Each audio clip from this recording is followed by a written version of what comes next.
got. Let me do one quick thing. All right.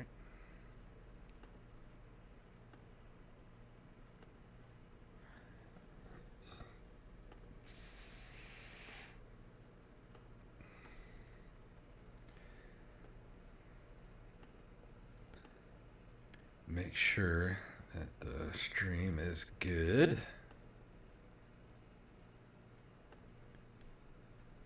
Okay. Check 1, 2, 3, check. Checkity check check checkaroo. I don't know. Oh yeah, it's working. Good. Alrighty. Mute that. And I've got all my tabs. So whenever you want to start, I'm ready. All right, let me shut that off. Got my tabs open. All right. Here we go in 3, 2, 1.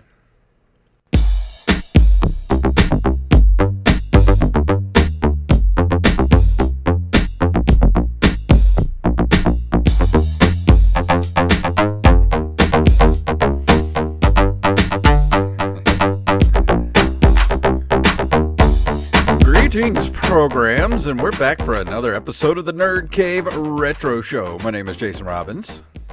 And I am not Joey Image, but I am Derek Diamond. You were missed last week. How was the trip? You're lucky I came back. Yeah.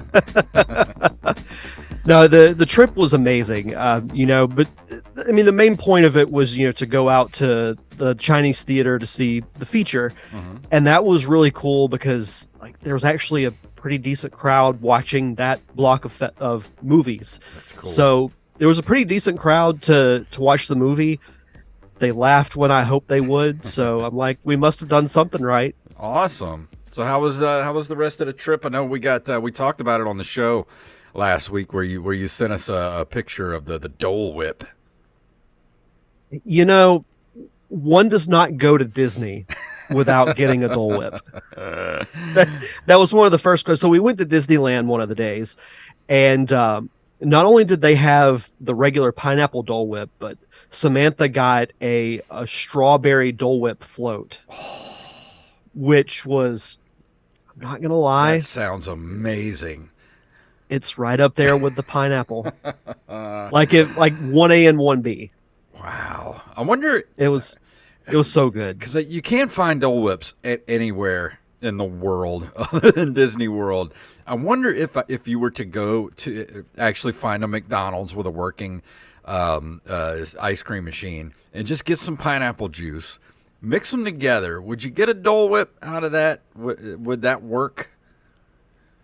I have to find a willing McDonald's to see if they'd participate in a social experiment. Yeah, because I would love, if I could, I would have a Dole Whip right here, just to sip one of the milkshake style Dole Whips.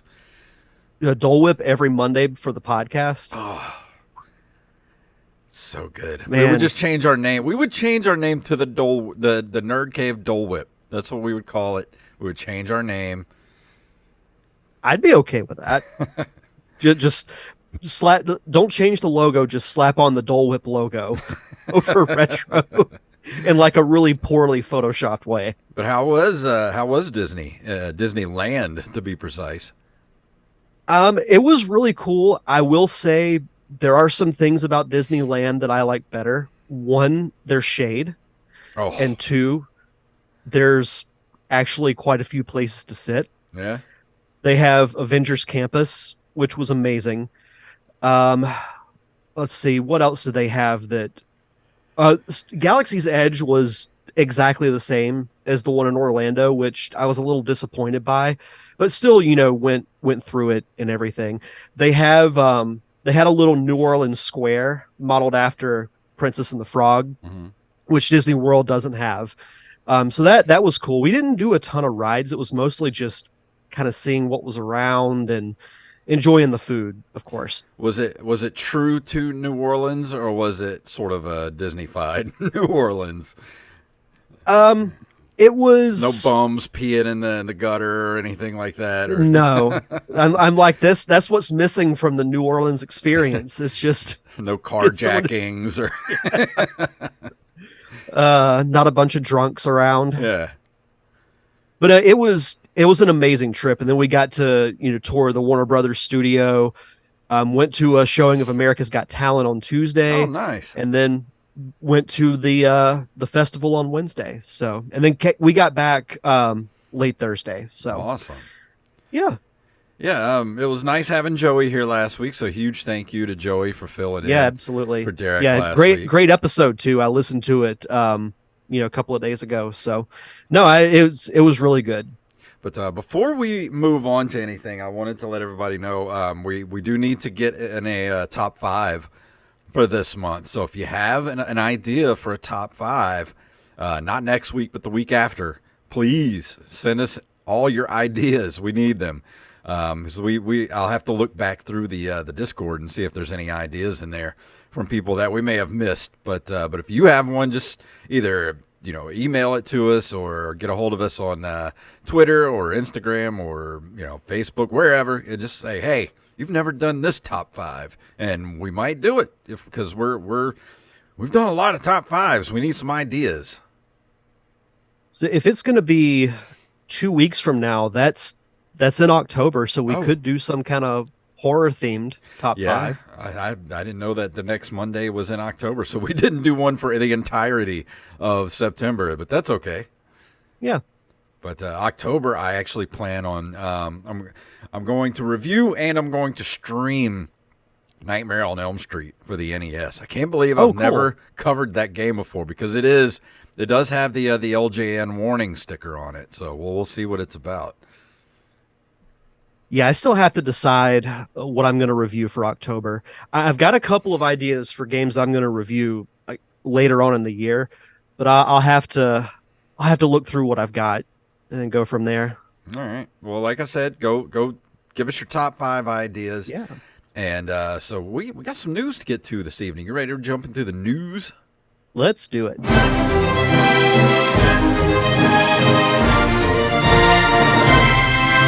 And as usual, if you have a story you'd like us to cover, send them to nerdcaveretro@gmail.com. And this first one floored me the other day when this dropped. F-Zero returns to the Switch in F-Zero 99. This comes from TheVerge.com.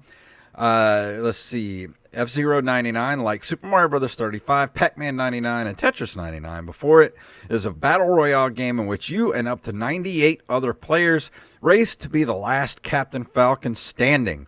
F-Zero 99 will feature all the carts and tracks from the original F-Zero game and is available for free right now on the Nintendo Switch if you have a Nintendo Switch Online subscription.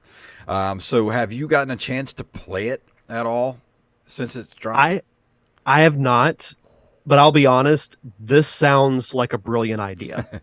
I can't remember if we talked about F-Zero being like that battle royale style game, but I love the idea of it. I think So I can't wait to talked play about it. that before. I know we've floated the idea of Twisted Metal being a battle royale style game, but F-Zero, it is insane if you haven't played it yet. I got through the tutorial races the other night and got to play a couple of actual races with actual people, and just to be on those tracks it's just straight up 16-bit F-Zero, same tracks, same music, but you're just on that track with 98 other people, and it is pure insanity.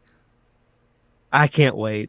Every now and then I like to play a game that's just mass chaos.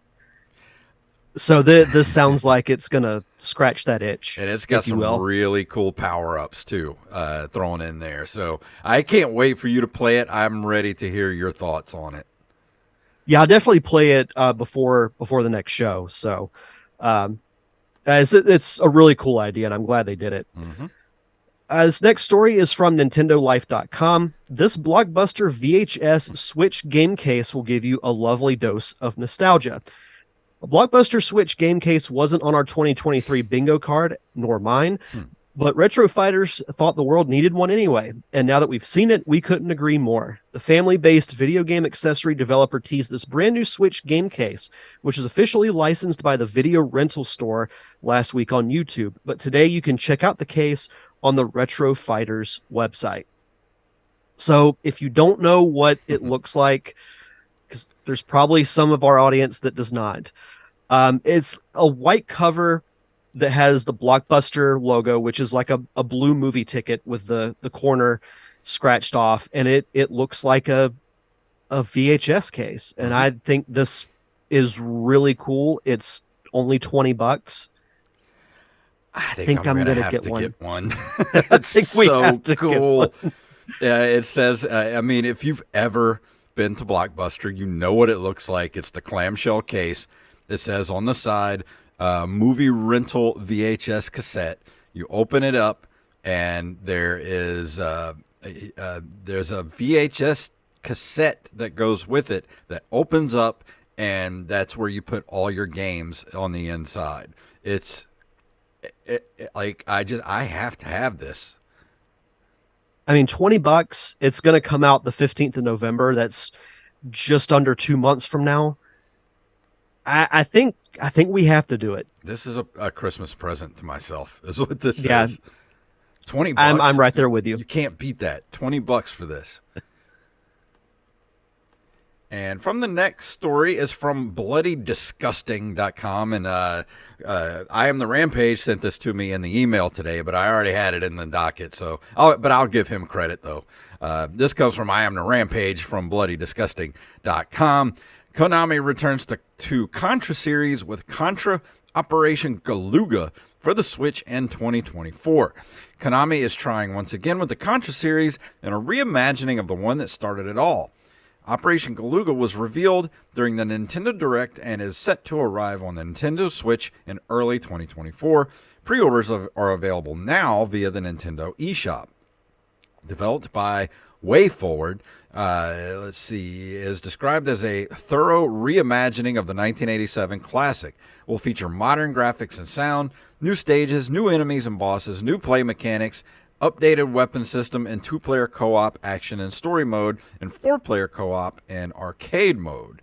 Rogue Core was released back in 2019 for PC via Steam, Nintendo Switch, PlayStation 4, and Xbox One. So what do you think about the new Contra game hitting the shelves? It looks really cool. I'm not going to lie. I was expecting the graphics to look a little more animated, which I think we've gotten kind of used to that, with that almost like not cel shaded, but kind of like an older school animation look. So I thought this might have that, but it looks, I won't say realistic, but it has a more realistic kind of feel to it. I'm excited for it. You know, I've played Contra, but not too in depth. So I might end up picking this up when it comes out. This might be a cool game to pick up for streaming, because I love the original Contra. It's one of my favorite games for the NES. So to have a complete reimagining of it with newer graphics, I'm going to get this because I want to send a message to Konami to stop making pachinko machines and start making games again. And it's what we've been telling people. Like, if you want these companies to make more games, you got to buy what they're putting out, because that'll inspire them to make more. And Joey is in the chat room. He says, new Contra, guess I'll have to keep my Switch then. Yeah, I mean, you need to keep the Switch because the Switch is awesome. Yeah, I saw a friend of the show was stirring the pot on social media earlier today. Hey, put up a little message today. I know it was aimed at me over Mortal Kombat. As soon as I read it, I'm like, oh boy. Usually it's after we do the show that this comes out. He's always making fun of the Switch, but you know what? It's my favorite console, and let me have it. Let me have my favorite console. It's my favorite console, and there's nothing you can do about it. So, yeah. Yeah! Next up from thegamer.com, Sonic Frontiers is almost half price on Amazon ahead of its Final Horizon DLC. 3D Sonic games have been treading water for a while. In fact, you might argue that they had dipped below the surface and the blue blur was desperately looking for a bubble while the ominous countdown music from the original games played. I would say that that's accurate. So, of course, Sonic Frontiers comes out. It's well reviewed. I actually really like the game. There's going to be DLC coming out called The Final Horizon, which is an extended story mode from that game. And the game has dipped to currently $32 on Amazon, which is basically half off. I think this is really smart by Sega to do because it's going to try to get people to buy that haven't bought the game to buy it before the new DLC comes out. Yeah, and I've never played this game, so I don't know much about it. So this might be something I might need to pick up to get back into Sonic. But you have played this, correct? Mm-hmm. And you enjoyed it? I personally liked it. I know our friend Rampage did not, but it's very different. It's an open world Sonic game, which I thought would never work, but it did. And I actually think it has one of the better stories of any of the Sonic games that have come out. So I'm really excited for the Final Horizon DLC, which I believe comes out later this month. Yeah, I was looking through the article here. It didn't say when it drops. Let's see. Frontiers, the Final Horizon. It comes out September 28th. No, that's like a week from now. 10 days. Yeah, it's supposed to have an additional story, and you can play as more characters other than Sonic. So cool. It should be fun. Awesome. And this last story is from IGN.com. This is all the Nintendo Direct stuff that dropped the other day. Let's see. Of course, they announced Paper Mario: The Thousand Year Door HD announced. Do we have a date for that yet? I know it's coming out soon. It comes out next year. The trailer just said 2024. Yeah, I think it comes out early next year. That's what I'm hoping for. I love Paper Mario, The Thousand Year Door. I actually thought about that's one of the games that would be on my list to review by the end of the year. But I may wait until around the time that the remake comes out. It's a nice little tie-in. There's Mario vs. Donkey Kong remake coming to the Switch February 16th of 2024. Let's see. Of course, F-Zero 99 dropped. Princess Peach Showtime gets March release date. Let's see. I didn't see anything about this. What is Princess Peach Showtime? It's basically like a Mario game where you play as Peach. Oh, all right. Does she float like in Super Mario Brothers 2? I'm not sure. I know she gets different outfits because there was one of her in a pirate outfit where she has a sword and everything. And it comes out March 22nd. I'm on the fence about it. It looks kind of interesting, and I'll probably end up playing it at some point just because it is a Mario game. Is this the first game Princess Peach has ever had, like, on her own? The game might have been called Super Princess Peach, but there is one, I think it came out for the DS or the Game Boy Advance, where she has to rescue Mario. Oh, that's cool. I don't remember that. Yeah, I never played it, but I like the idea of it. Let's see, Tomb Raider 1, 2, and 3 remasters announced. Let's see, it'll be out February 14th of 2024. Luigi's Mansion 2 HD out next summer. Splatoon 3's Side Order gets new gameplay trailer in spring 2024 release window. Let's see, Prince of Persia: The Lost Crown was announced. Super Mario RPG remake. The new trailer dropped. I'm excited about that because I want to play that. Can't wait. Trombone Champ is coming to Nintendo Switch. Dave the Diver is coming to Switch next month. I'm interested in playing this because I've heard other people, other podcasts. Actually, Scott Johnson, who's been on the show before, talks about this game a lot. And I watched him play it a little bit on YouTube a couple of weeks back, and it looks really fun. It's like a bunch of kind of different gameplay things you got to do. Like you're a sushi chef, but you also have to go catch the fish for your restaurant. And the more fish you catch, like the better the fish you catch, the better your sushi, the more money you can make. It's like a whole like money making thing. Like it's a weird kind of little RPG type of game, and I'm really looking forward to kind of playing it. That actually sounds really interesting. I'll have to watch the trailer for it. Yeah. Let's see. Mario Wave 6 of Mario Kart 8 Deluxe's Booster Course Pass comes out soon. Detective Pikachu gets a new cinematic return. Detective Pikachu Returns gets new cinematic trailer. Let's see. There's Amiibo updates for Tears of the Kingdom, Smash Ultimate, and Xenoblade Chronicles 3. Rise and Chase 2 is available on Nintendo Switch now. And a bunch of other indie-looking stuff on here. There's let's see, WarioWare Move It got a new trailer, and it's coming out in November. So this was a pretty productive Nintendo Direct. Yeah, everything between indie and your major titles. I was a little worried about what Nintendo was going to do for the immediate future, and I know some of this is into next year. But we'll get something like Mario RPG. A lot of people are really excited about that game being remade. The trailers both look really good. That's only 2 months from now. Yeah. Dave the Diver seems interesting. We've got Paper Mario Thousand Year Door remake to look forward to. I'm surprised about Tomb Raider 1, 2, and 3 Yeah. getting to be on the Switch, too. Yeah, that's cool. I mean, I thought they already did a remaster of Tomb Raider 1, 2, and 3 not too long ago. They may have, but not for the Switch. Yeah. But that's So that'll be cool to yeah. that'll be cool to play. But we talked about, is Nintendo going to announce a new Super Switch or whatever their next console is? Because we're due for a new console, but they seem to have no sense of slowing down for the stuff coming out for the Switch. So we may not see a new Nintendo console till 2025 with this much stuff coming out. Yeah, or maybe the end of 2024, Maybe, to capitalize on the holidays. And maybe this is like the last big push of the Switch. Because I know rumors have started to heat up about Nintendo's next console.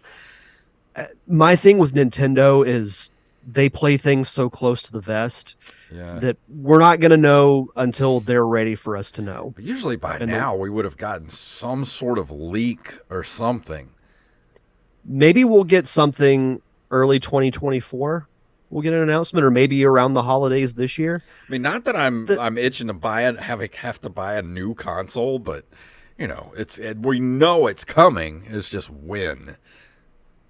The one thing I can say for sure about Nintendo is nothing's for sure. Yep, 100%. But now it is time for This Month in Video Game History.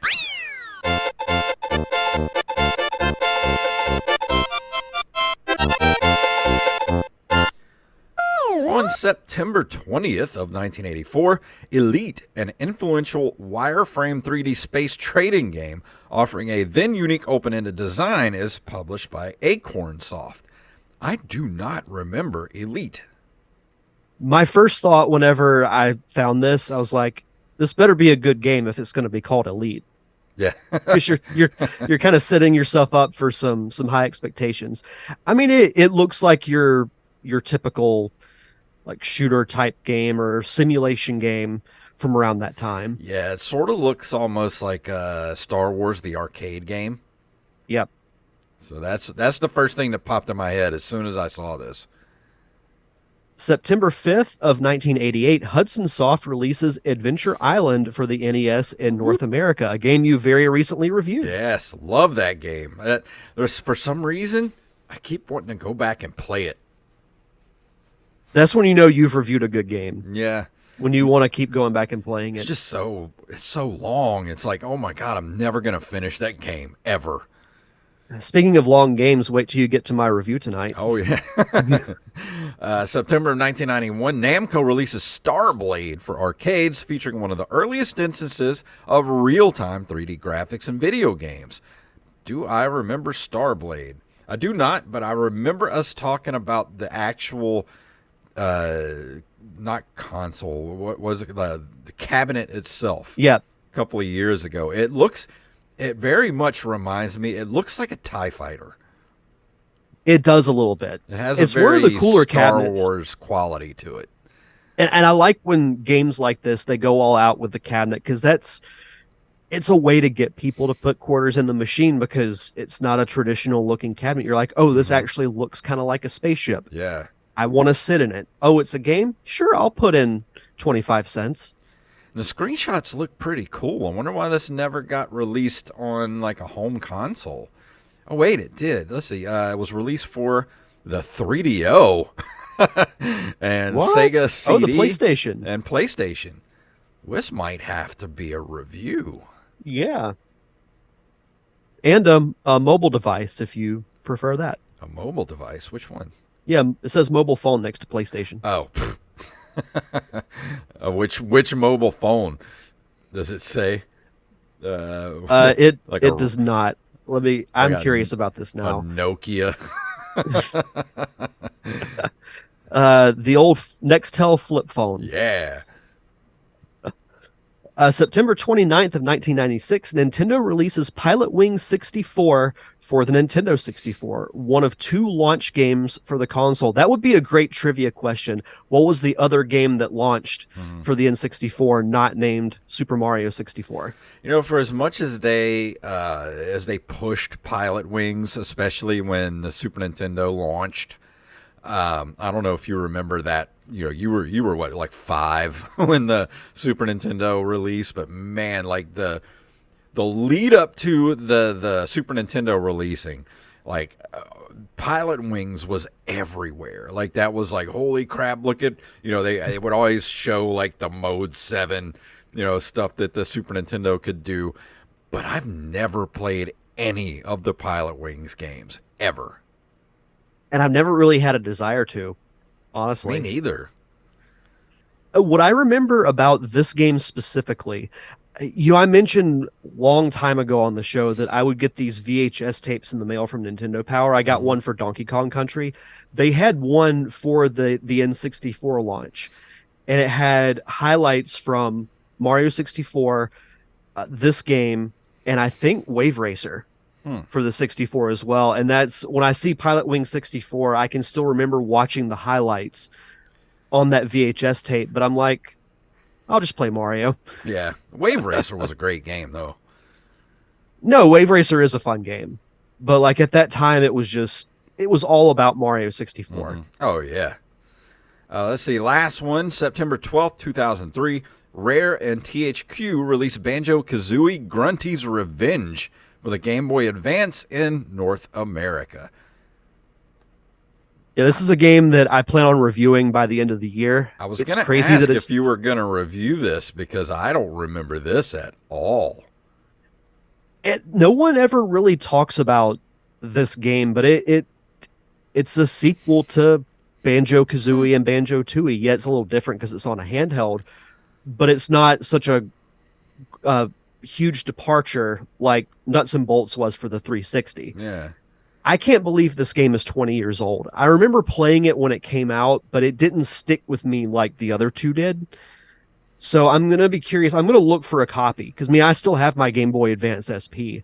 So I'll have to see if one of the retro stores here in town has it. And I'd love to play it again because I don't remember disliking it. I just don't remember that much about it. I know there was time travel involved in the story, but that's really about it. Yeah, if you reviewed this, it would be my first ever like look at the game because I don't remember it. I don't even remember any advertisements for this or anything. Like this is new I don't to think me. there really was any. Really? Not like there was for Banjo, Kazooie, and Tooie. That's a shame. I know. But before we go into our review for tonight, Derek, would you like to do our Patreon shout outs? Absolutely. We want to shout out our awesome patrons over at patreon.com/nerdcaveretro. We want to shout out James, aka Jimbo Jr. on Discord, Travis Martin, Raven, Danny House, Justin Nispel, John West, Daniel Salmon, Mr. B. Rez Coffee himself, Mike Eveland, Tyler Watson, Axeblade07, Armez Jackson, Carlos Longoria, aka I am the Rampage. Rampage! Staff Sergeant Sketch, Gus and Penny, Matthew Salmon, Joey Image, And of course, Mama Diamond herself, as you said, Mama Diamond. Oh, and Joey, if you're still watching, I thought you did really good with the Rampage intro. Oh yeah, I know you did it Michael Buffer style, so I thought it was good. But yeah, if you want to be a part of our awesome Patreon community for as little as $1 a month, you get your own RSS feed with ad-free episodes. Mm-hmm. Ad-free.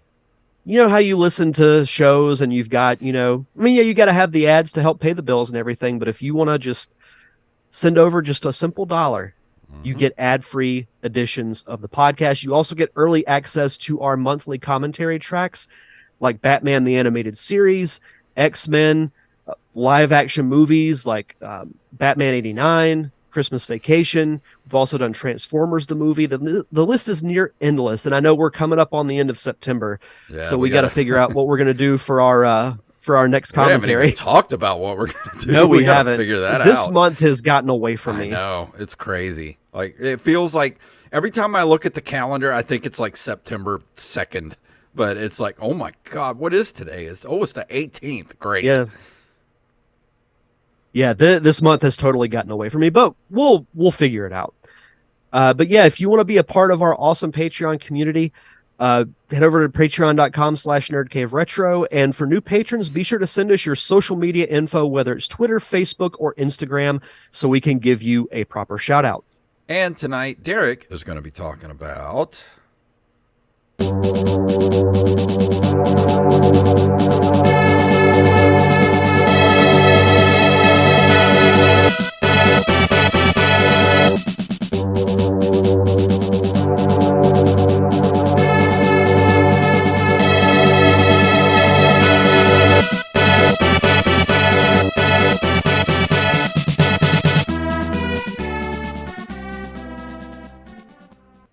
I feel like I should be standing on top of a cliff, just overlooking like a vast, like on top of the Great Plateau in Breath of the Wild. You're just overlooking Hyrule like you're about to go off on a big adventure.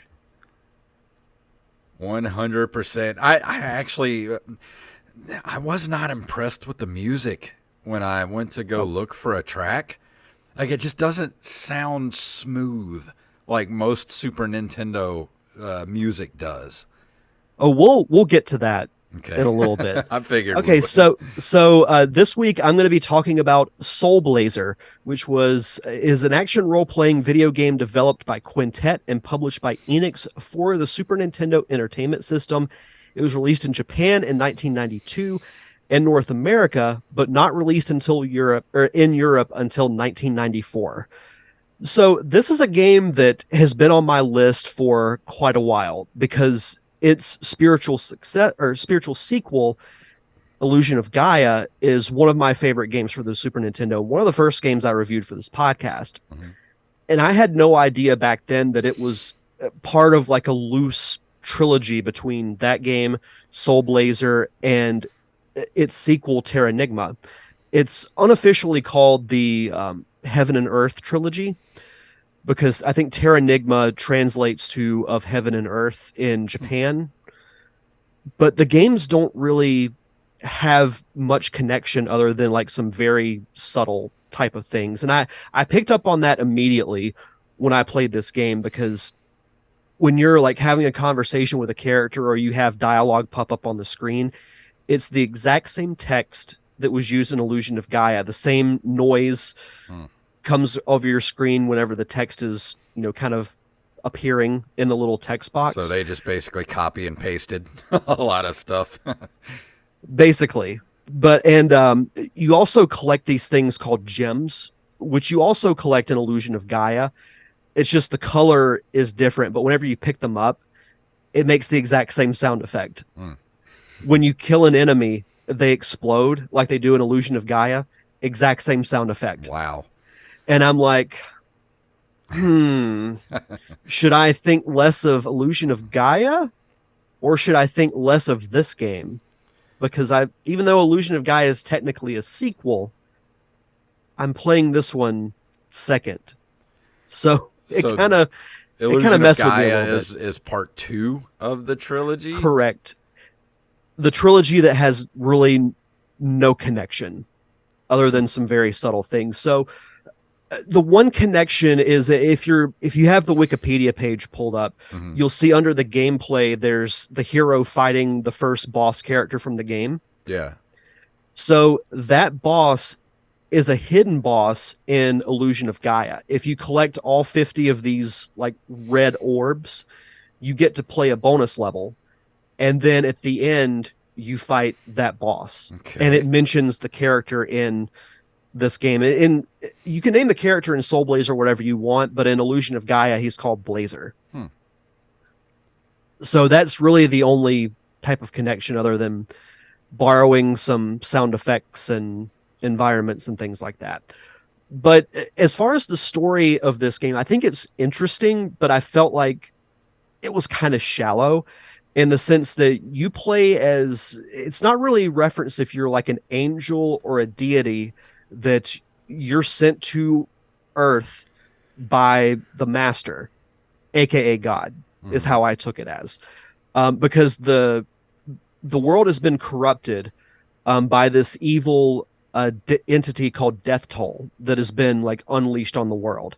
So what you have to do is you go into these different areas and you fight pods of enemies.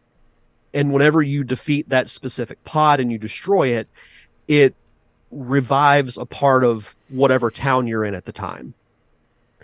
And it can be anything from, this whole like shop is rematerialized, or no lie, a pod will revitalize a goat. Okay. Just like you have to do it piece by piece. And Mhm. then what got frustrating is that like the first area you're in this underground cave that's like a system of different tunnels. And you're above this what was a like mountainside town that's been, depleted by these enemies. When you get partially through the tunnel, you get to an area that you can't get past. But one of the townspeople has the ability to help you.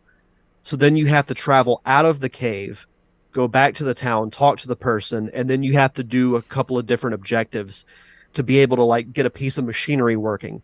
Then you have to go back into the tunnel.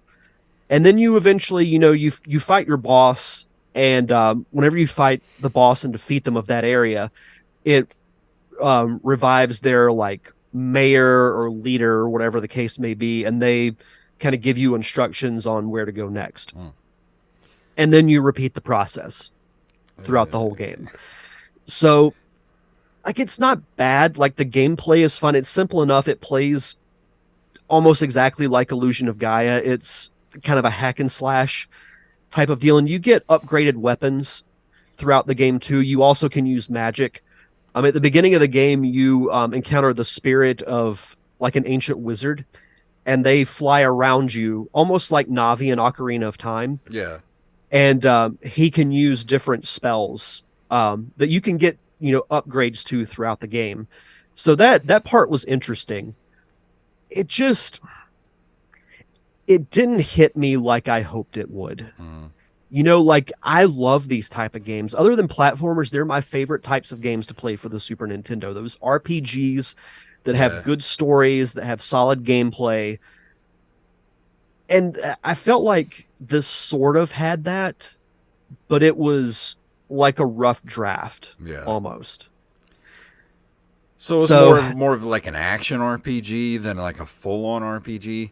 Because yeah, I think of things like, there's so many RPGs on the Super Nintendo. Games like this and Illusion of Gaia, I kind of figure are more like the Zelda type of action RPG instead of the more of the JRPG style, which is what the Final Fantasies were, where you could really kind of get down into micromanaging like all your spells and stuff like that. But because I still to this day have not played Illusion of Gaia or anything like that for the Super Nintendo. And would this be one for me to jump in and play since it's the first of that trilogy, or should I just skip it and go on to Illusion of Gaia?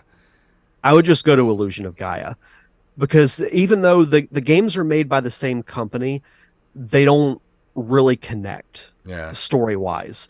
Like the I went down a I went down an Enix rabbit hole the other day, like after I got back from LA, because I was curious about this game and its connections to Illusion of Gaia.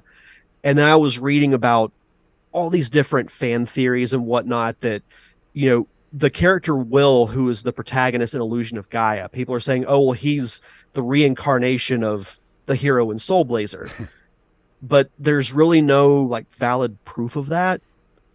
Yeah. So I don't really look at them as being connected in a way. They just happen to have similar playing styles and they're made by the same company. You are right that they're more like that action RPG, like your Zeldas, your Secret of Manas, but you do have the element of spells that you can use. So maybe it borrows an element or two from, what we think of like your Final Fantasies or your turn-based RPGs, but yeah, it really plays more like a Link to the Past in a way. See, because I thought Secret of Mana and Illusion of Gaia were in the same universe. That would make just as much sense. So they're connected like the way John Carpenter movies are connected. Like just very That's an excellent thin, comparison. very Yes. thin tendrils connecting those movies together. Yeah. Yeah, no, that's a great comparison. And we mentioned the music. There are some of the tracks that I like, but none are really that memorable that are going to stick with you. Like with Illusion of Gaia, like I can still play most of the musical tracks in my head and they sound a lot smoother and not as like, because I had the same reaction you did when I heard especially the opening.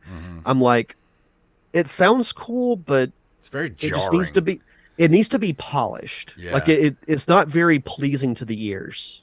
Yeah, that's what, because that's what, when I first started playing, I was like, man, this is like very, like almost angry sounding, like it, because it doesn't have that Super Nintendo smoothness to it. Like you go back and listen to a lot of the music on the Super Nintendo, it's that sound chip in the Super Nintendo is so much. I hate to say this because I love the Sega Genesis, but it outshines the Sega Genesis. I mean, the Genesis does good on a lot of stuff.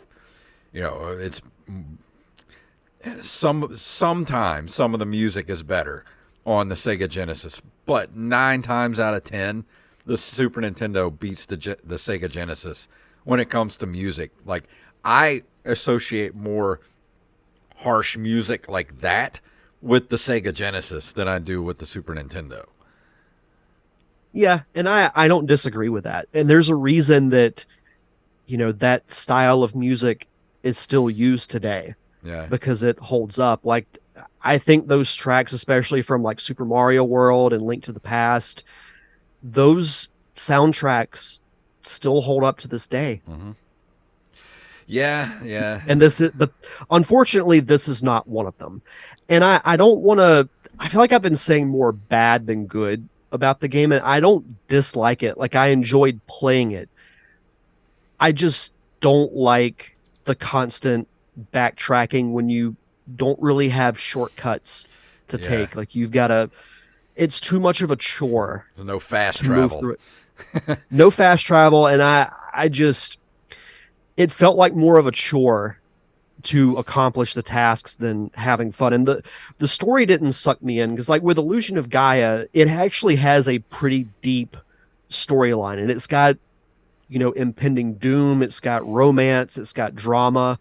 It's got, a little bit of comedy in it. But this is just very, hey, you've got to, go down to Earth and save it. Have fun. Yeah. Rampage in the chat says, when is the show finally going to change its name to Nintendo Cave Retro? We have never shied away from the fact that this is a Nintendo-centric podcast. It's even in the bio for the show. So, like, what are you talking about? If this was the Sega show, we would call it the Sega Genesis Hour or whatever. The Sega show does kind of roll off the tongue, though. It does. Maybe we should start the Sega show. If we did that, then I would vote to change the show's name to Nintendo Cave Retro. Because, hey, I did not have a Sega Genesis when I was a kid. I had a Nintendo and a Super Nintendo. That's what I grew up with. So that's where my expert. No, I wouldn't say expertise, but that's where my nostalgia lies, is with the Nintendo side of things. And correct me if I'm wrong, but I feel like over the last few months, I've reviewed just as many like Sega titles than I have Nintendo. Hey, I've done a lot of Sega titles too, and some TurboGrafx 16 stuff. Chuck in Yeah. the chat room, Sega forever. Hey, I like Sega. I like playing Sega games. I really love my Sega Genesis Mini. It's awesome. I just, didn't grow up with it, so I don't have the same attachment to it that other people do. I mean, one of the purposes of this show is to relive our childhood by talking about these old games. And yeah, part of it Exactly. is playing ones that we missed out on, but we grew up Nintendo kids.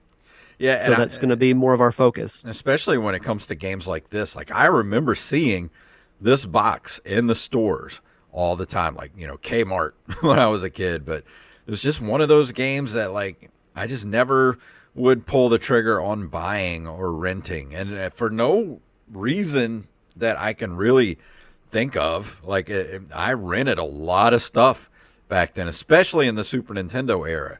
I was going to high school by the time the Super Nintendo came out. I was playing drums, so I didn't have a whole lot of money to spend on buying games, so it was just a lot of rentals. But this was definitely one that just, I probably picked up the box here and there and be like, this looks cool to play, but then just never pulled the trigger on renting it. This is also a game that hasn't ever been put out on, any of the Nintendo's virtual consoles or anything like that. Yeah. I don't think Illusion of Gaia was either. It may have been on the Wii virtual console. So yeah, I don't know. I'm looking at Illusion of Gaia. It doesn't mention anything about it being re-released. So, and if these two weren't, I know Terranigma wasn't. So Yes, that's for this one. The game has never been re-released in any form other than the Super Nintendo. which I don't understand. Like you would think that they would release more of those RPGs from that era because it's not like there's a shortage of them. Yeah, I mean, they could easily see this should be one of those games that they drop on the Super Nintendo Online. Like, why is this not there? This should be one of those games that they just put on there, but they probably never will. I don't know if it's a licensing thing or what their reason would be. Yeah, because this Who is knows? before Square and Enix, combined to become Square Enix. So when it comes to games like this, like, where do the rights? I mean, did it automatically go to the new company that is Square Enix? Like, what? I don't understand. Like, what happens to rights when things like that happen? It'd be interesting to do some research on that because I'm legitimately curious. And from what I was reading, when I was doing all the research for this, Terranigma is regarded as the best of the three games. So it might be one that I look into and review before the end of the year. Oh, that's a cool cover. I've never even seen this game before. Yeah, Let's see. I've looked at it and I've looked at some gameplay and it seems like a lot of fun. So this came out in '95. It So says a petition by the game's Japanese fan base, backed by artist Kamui Fujiwara and co-composer Miyoko Takaoka, began in July 2021 to either re-release or remaster Terranigma. The fan effort renewed speculation on the status of the rights to Quintet's games. According to Fujiwara, Quintet president Tomoyoshi Miyazaki had disappeared to his knowledge. He speculated this was why the rights to republish the game were complicated, that Miyazaki was not available for contact. So if he is part of the other games as well for that whole quintilogy or whatever, that those games, if he's no longer around to be contacted, what happens to the rights to those games? Like, where did the rights go? What happens? we need a documentary. We need to figure this out. Somebody, Chuck, go to Japan, figure this out for us. Yeah, because I want to play Illusion of Gaia again. Yeah. So that's weird. I never would have thought about that because a lot of these games did have one, like the person who actually came up with the games owns the rights as well. And if they're Yeah, missing or haven't been heard from in years, like what happens? How do you re-release that kind of stuff? but I'm just as curious as to what happened to him. Yeah, that's kind of spooky. I know. But as far as the reception of the game goes, Quintet reported that Soul Blazer sold 200,000 copies in Japan, 70,000 in North America, and 25,000 in Europe, adding up to just under 300,000. Exact numbers 295 sold worldwide. Famitsu gave the game 32 out of 30. Game Informer reviewed it in 92, with its three reviewers scoring it an 8.5, 8.75, and 8.5 out of 10. Nintendo Power gave it a 3.9 out of 5. GameFan 187 out of 200. And Electronic Gaming Monthly gave it a 33 out of 40. 295,000 copies worldwide sold doesn't seem like a lot. No, especially when we're in the age of inflated numbers. Yeah. As far as just like things being sold astronomically. I mean, even for back it then, doesn't sound like a lot. It doesn't sound like a lot at all. No, and the music tracks on YouTube, they get lots of comments, so the fan base is out there. But for me, I don't want to give this game too low of a score because it's really not bad. I just feel like it needed a little more polishing. Yeah. And it needed something a little deeper. Like, I hate to keep comparing it to Illusion of Gaia, but the cool thing about that game is you felt like you were traveling the world. Like you were, but it felt big. It felt like you were on a big adventure. This doesn't really. And you just have this kind of simple task to do. And yeah, you get to upgrade your weapons and your spells, which is cool and all. But I just felt like I was kind of in Groundhog Day. Yeah. Through playing this game. So I would give this a 6.5 out of 10. Yeah. This seems about average from what you said about it. And I'm looking on eBay to see what they're going for. The very first one that pops up is just the cart itself, and it's $108.88. Buy it now. No way. There's another one on here. I don't think it's in good a condition, but it's $49.99. Buy it now. That's the cheapest one I see. If you're gonna go even complete in box, rare and near mint condition, $300. 0 bids. So I just don't have that money. Yeah, even the further down I go, it looks like it just an average. It averages. Just a loose cart averages about $125. I want to say the retro gaming store here in town, I remember seeing a copy, and I think it was right around the $100 mark. Yeah. I don't know if it was up to 125, but I know it was in triple digits. I went to the local Play and Talk here about 2 weeks ago, 3 weeks ago. And they had a complete in-box Batman for the NES. And it was like $95 or something like that, like $85, $90, somewhere around there. I was so tempted to get it just because I just want it. It's like one of the few games left that I don't have that's complete in box. And I just wanted it, but I was like, I just can't justify those purchases anymore. Like throwing $90 down on something that I basically already have just so I can, not show it to anybody because nobody ever comes in my house. Like what am I doing here? But it would make a great display item for the Nerd Cave Retro. It would podcast. Look so nice, like right back here on the wall somewhere. Yeah. Damn it. Yeah. But yeah, those are my thoughts on Soul Blazer. I'm glad I finally got to play it though. It's been one I've wanted to try for a while.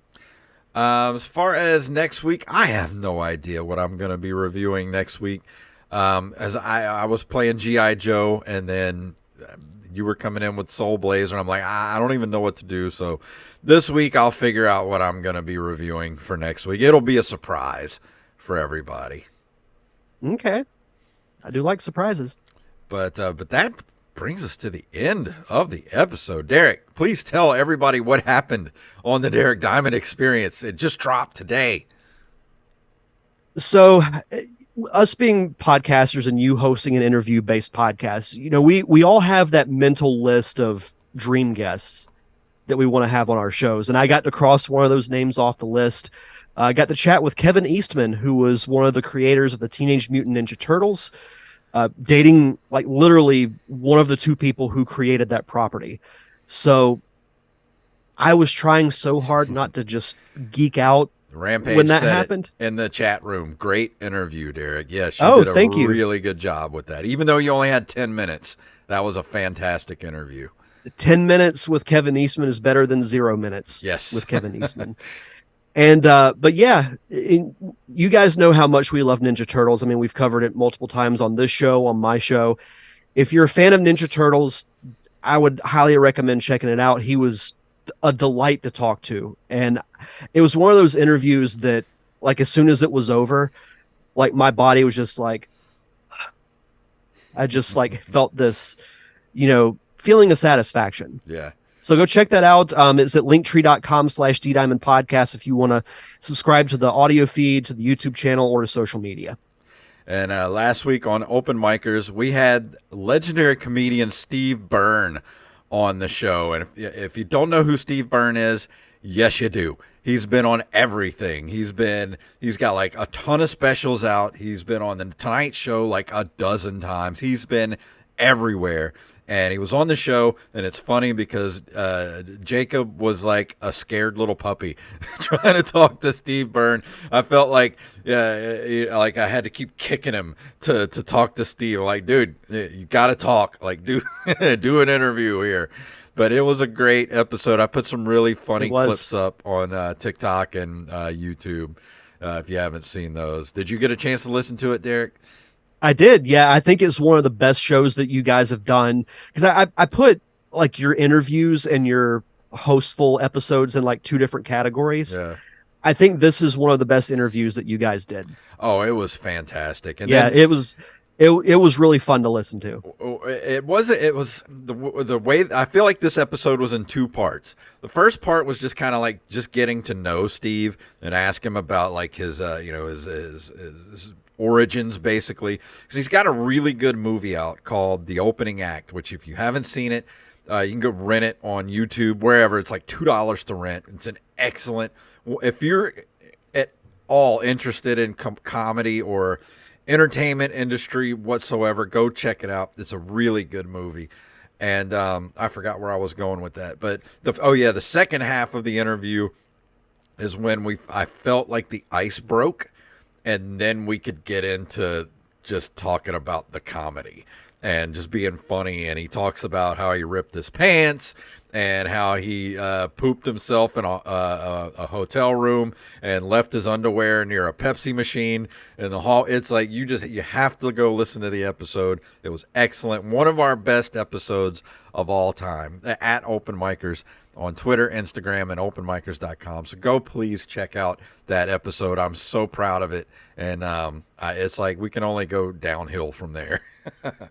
No, don't say that. We got a lot of good guests coming up. We're booked up through December, I think, with high-quality guests. Wow. Like Steve Byrne. Jacob's doing his job these days, so he's pulling it off. I'm really proud of him. Oh, good.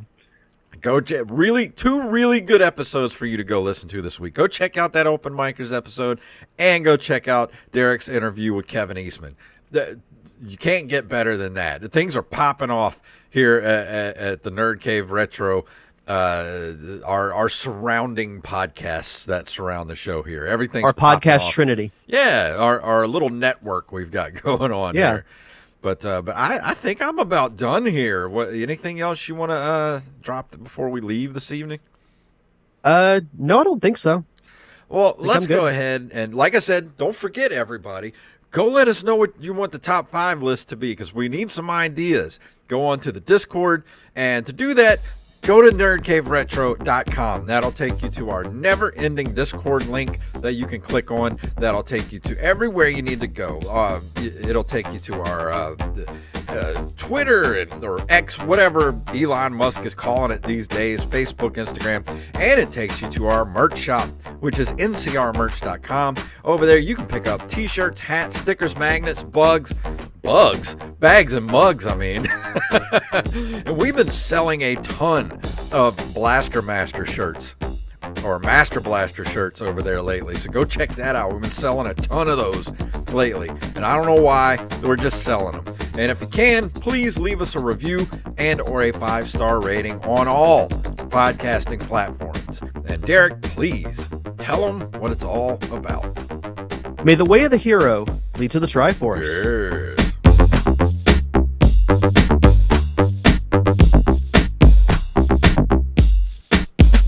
Master Blaster runs Bartertown. Monkey! All right, that was an episode.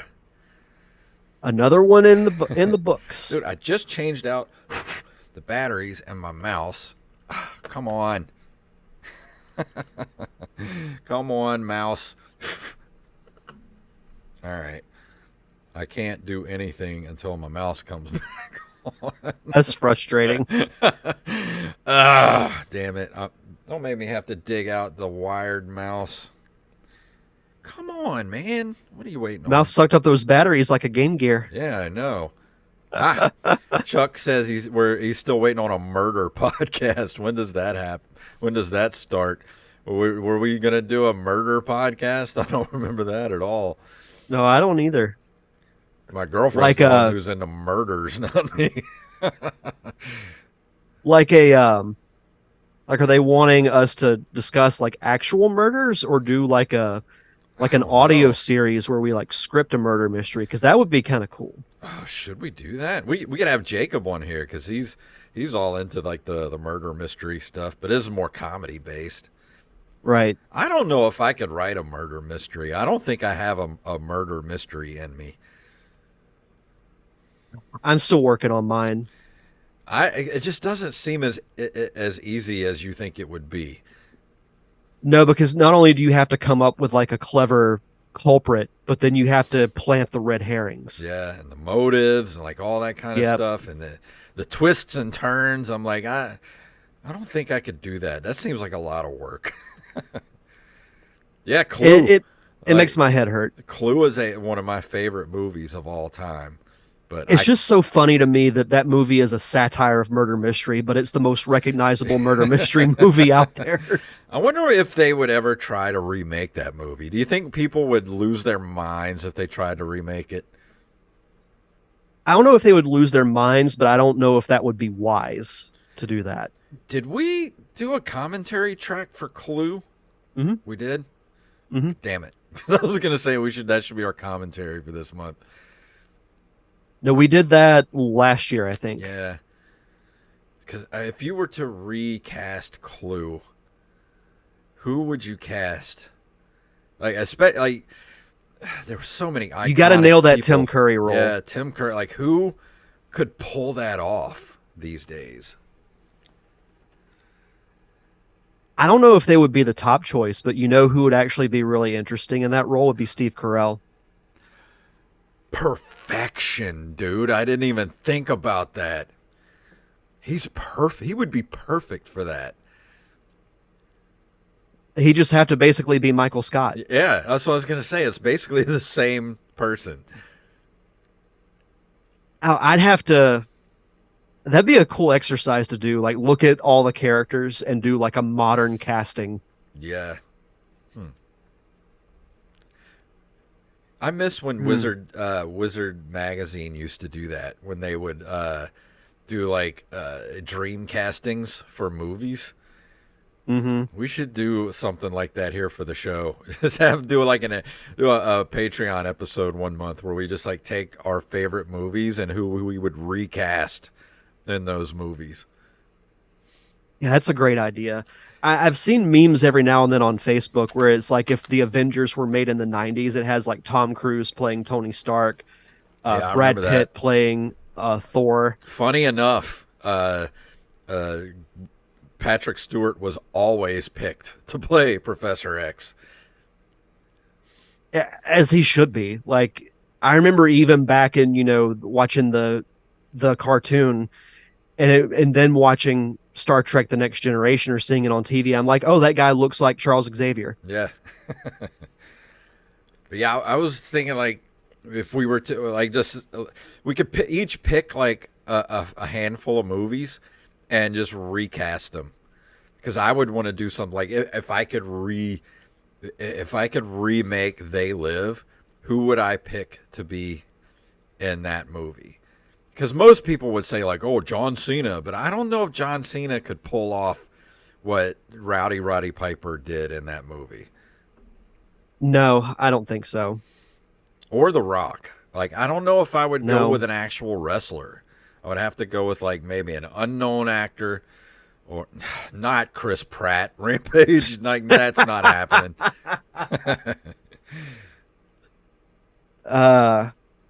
That's great. Yeah, I think the reason why that word is not just because Roddy Piper was a wrestler, but because of his quirky personality. Yeah. He fit that role because that's him. Yeah. And a lot of those lines were not improv, but like, I came here to chew bubblegum and kick ass. Like I don't know if you saw the documentary about him, but he would write all that stuff out. Like he would just sit in his hotel at night and just write out like every comeback, every like little thing he could think of and write them all down. And he had given them to one of his notebooks to John Carpenter because John Carpenter knew he wanted Roddy Piper to be in that role, and to make it more suitable to Roddy Piper, he took that notebook and was looking through it, and he was like, "Oh, that's a line we got to keep in." And he would put all that stuff into the script, so that's all Roddy Piper with that type of stuff. So who could you get that has that same sort of everyman quality, but also has that like almost what do you call it when there's when the hero doesn't want to be the hero? I always just call it a reluctant hero. Yeah, reluctant hero. That's what I was trying to think. Like that reluctant hero quality. Oh, that would be tough. I just don't know if you could redo They Live. No, I think there's some movies that are untouchable. Yeah. And I don't know that, like, the remake should be the bad movies from back in the day, the ones that could only get better. Well, that's what. Like, I don't need a remake of Back to the Future because Yeah. you're not gonna top the original one. Because that's what John Carpenter did with The Thing. That was a Yeah. remake of a bad movie from the 50s.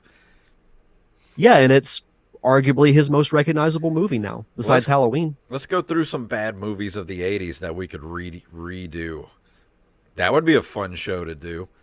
Yeah, Because I'm a fan of some bad movies from the 80s, as everybody knows and makes fun of me We're all- about. we're also a fan of defending bad movies. Exactly. But I guess it's time to go. I need to edit this thing up and get it out. But thank you guys for indulging us there for a few minutes. And, Nice little after show. yeah, thanks for hanging out, and we will see you guys next week.